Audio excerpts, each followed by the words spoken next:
Mana bu yerda kameliya. Ko'pchilik boqishda bilmayapti. Bizda bu o'tgan yili, xo'p, oxirgi partiyada kelgan edi. Noyabrdamikan yoki oktyabrda oxiridami, oktyabrda 15idami kelgan edi sarxidalar bilan. 280 ming, 250 ming razmer edi.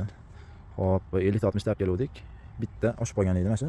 Maklari to'kilib, mana qorayib, xunuk bo'lib tanlanib ketgan edi. O'tgan yili o'sha anaqa sifati o'lgan edi. Maytdan kesib turib, ozgina forma berdi, lekin bakuncha yo'q.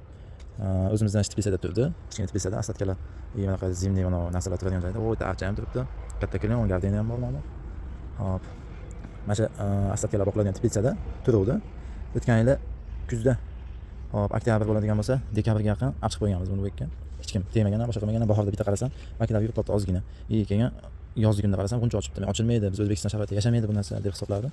Lekin mana mashinasi o'zimizda 100% o'sgan. Tagini anaqa kesli torf qilingan, agrobaltli yashil qopli kesli torfda bo'lgan tagi. Tomir o'ragan. Ko'pchilik o'tirib qo'yadi.